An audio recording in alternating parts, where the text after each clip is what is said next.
Salut les amis, bienvenue sur ma chaîne Juju Nature. Bon, aujourd'hui on va faire un petit tour du potager. On va regarder tout ce qui est à planter, tout ce qui est déjà planté. On va prendre quelques conseils pour les plantations. C'est vraiment le moment. En avant pour la vidéo. On peut voir ici les pois mange-tout, une variété que je connaissais pas du tout, qui fait des fleurs, un espèce de pourpre violet. Voilà. Ça pousse bien. Je vais pouvoir déguster ça d'ici quelques semaines, je pense. Au pied, j'ai mis une petite ligne d'oignons. On les voit pas très bien, mais ils sont là. À côté des pois mange-tout, juste derrière, pour bien remplir la parcelle, j'ai mis quelques choux, comme de ce côté-là. Des choux qui ont été repiqués il y a déjà 2 semaines. Quand on fait une petite comparaison, ces choux-là et ces choux-là ont été semés en même temps. Ces choux-là ont peut-être été repiqués il y a 1 semaine, et ces choux-là ont été repiqués il y a à peu près 3 semaines, je pense. Une vraie différence de développement, c'est juste le fait d'avoir été repiqué dans un sol un peu plus riche, un peu plus meuble, et puis beaucoup plus d'espace. À côté de ces choux, les petits pois. Ça démarre bien aussi.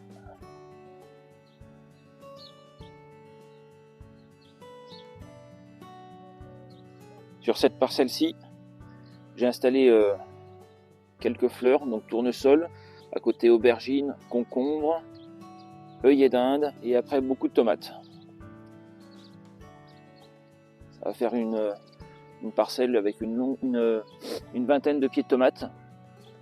Donc comme vous le voyez, ils sont plantés assez serrés. Le but c'est vraiment de les mener sur une seule tige. Je vais mettre des ficelles aujourd'hui sur les tuteurs en bambou en haut. Et tout monter sur une seule tige. Enfin, du moins, je vais essayer. À chaque fois, je me fais avoir avec des gourmands qui continuent de pousser. Mais le but, c'est ça. Un petit pied d'œillet d'Inde et un concombre encore ici. Juste à côté, il y a cette parcelle-là où je vais bientôt enlever les arceaux. J'ai enlevé la bâche. C'est une parcelle qui est très bien amendée. Terreau, compost, fumier. C'est une parcelle qui va recevoir d'ici quelques jours les premiers plants de patates douces. Le sol est assez réchauffé, j'avais fait un tunnel nantais pour que ça chauffe une partie. Les beaux jours arrivent, ça va continuer comme ça. Je ferai une vidéo prochainement concernant la patate douce, pour sa plantation et son suivi. Et les 2 parcelles, les tomates ici et les patates douces ici, seront arrosées par un tuyau d'arrosage automatique, comme j'ai pu faire une vidéo que je vous mettrai en lien. Les 2 sont reliés. Sur cette parcelle-là, c'est la culture de haricots verts. J'ai installé aussi un tuyau goutte à goutte pour pouvoir les arroser correctement. Juste au pied ici, quelques betteraves. Et de l'autre côté, quelques salades. Et un tout petit peu plus loin, je ne sais pas si vous les avez reconnus, ce sont des blé de carde, ou aussi appelés poirées. Alors sur ça, bon là ils sont encore un peu petits, mais quand ça va être plus grand, ça va facilement monter à 50 cm. Tout se mange.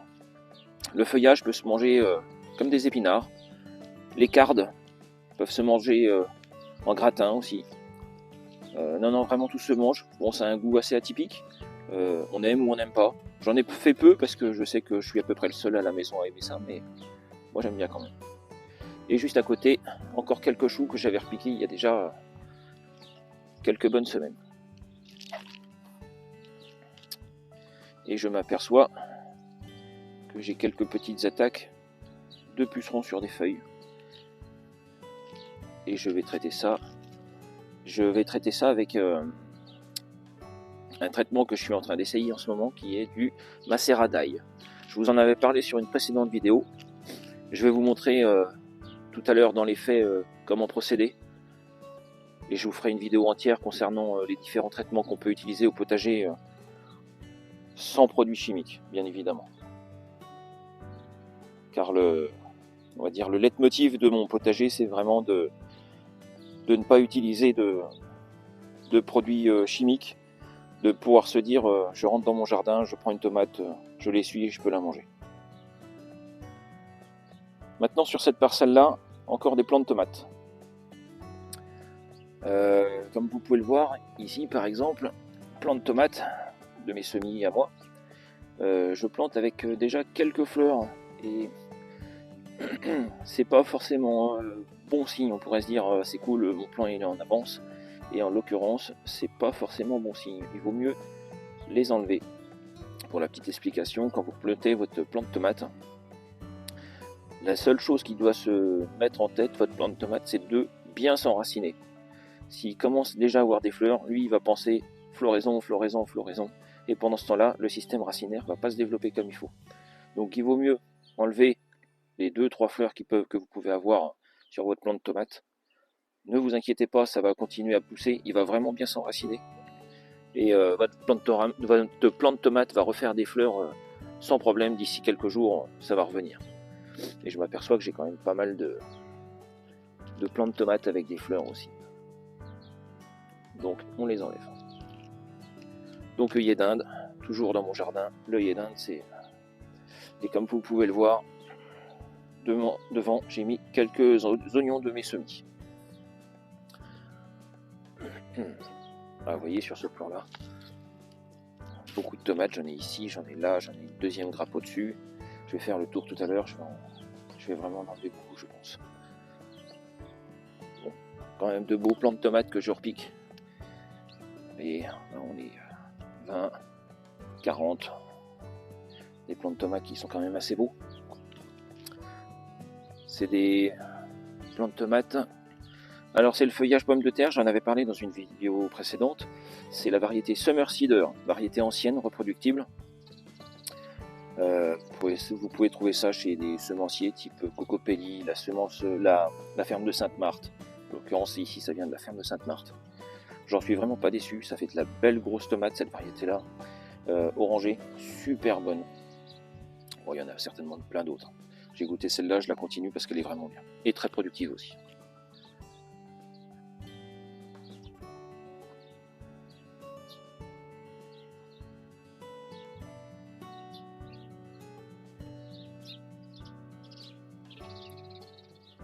Et le tout va être monté sur ficelle, sur une seule tige, toujours tenue par les bambous en hauteur.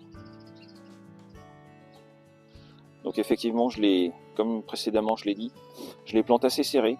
Là en l'occurrence c'est de la taille des goûteurs intégrés, il me semble que ça fait moins de 40, j'avais mesuré. Donc vous voyez, un pied de tomate, un goûteur, deuxième pied de tomate, le goûteur. Il y a je crois 38 cm, il y a un pied tous les 38 cm à peu près. Donc ça fait très serré, mais mené sur une seule tige, ça va le faire nickel. Ça va être juste à moi de bien surveiller les gourmands. Maintenant sur une autre parcelle, on va commencer les cucurbitacées. Donc vous avez déjà 2 pieds de courge ici. C'est des courges bleues de Hongrie. À côté, j'ai mélangé quelques oignons, des tomates cerises que je vais mener sur grillage. Je vais entrelacer ça, ça va se tenir tout seul. Un tournesol pour faire joli et pour les oiseaux bien évidemment. De l'œillet d'Inde, tomates cerises. Et à côté, on est parti sur les courges. Sucrine du Berry, très très bonne courge pour cet hiver. Et je crois que cette 3 là, c'est une variété pomme d'or.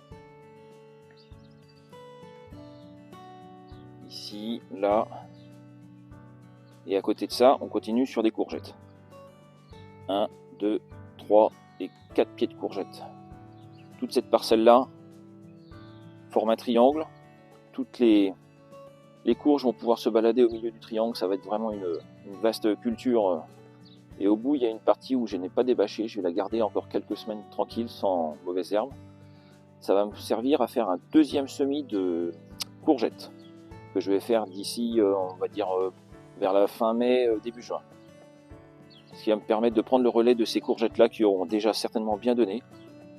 Un deuxième semis va pouvoir me permettre d'avoir une récolte un peu plus longue dans la saison.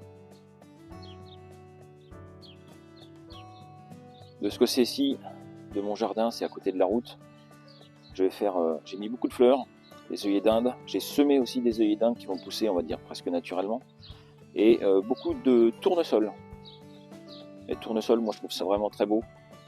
Et alors je vous assure, les oiseaux adorent.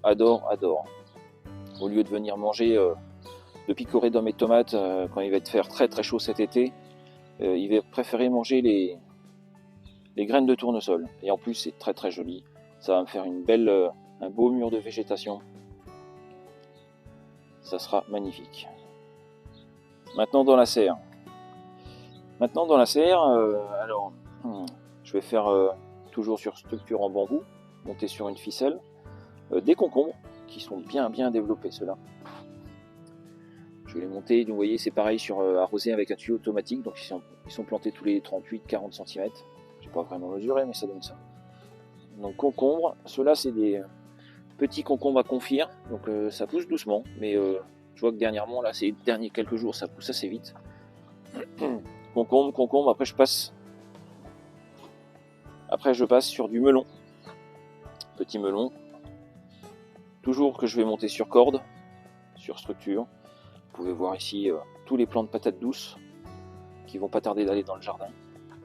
Les tout premiers que j'ai repiqués commencent à avoir de belles racines. Là on va avoir de beaux plants. La première tournée, la deuxième tournée, on va dire peut-être 2 semaines après. La troisième tournée qui a pris le relais, qui est quasiment au même stade que là, voire peut-être mieux. Et j'en ai encore une quatrième tournée à repiquer que je vais faire tout à l'heure. Et j'aurais bien su aussi une cinquième tournée qui attendra quelques temps. Derrière tout ça, j'ai pu alterner poivron, aubergine, poivron, aubergine, poivron, aubergine. Alors concernant les poivrons, j'ai fait un petit essai. Celui-là, il est normal, j'ai pas étêté. Celui-là, je lui ai coupé la tête pour voir s'il allait faire une vraie différence de développement et de production. Je m'aperçois que sur les côtés, ça repousse assez bien. Je pense qu'ici aussi, donc je sais pas s'il y a vraiment une vraie différence. On va voir durant la saison.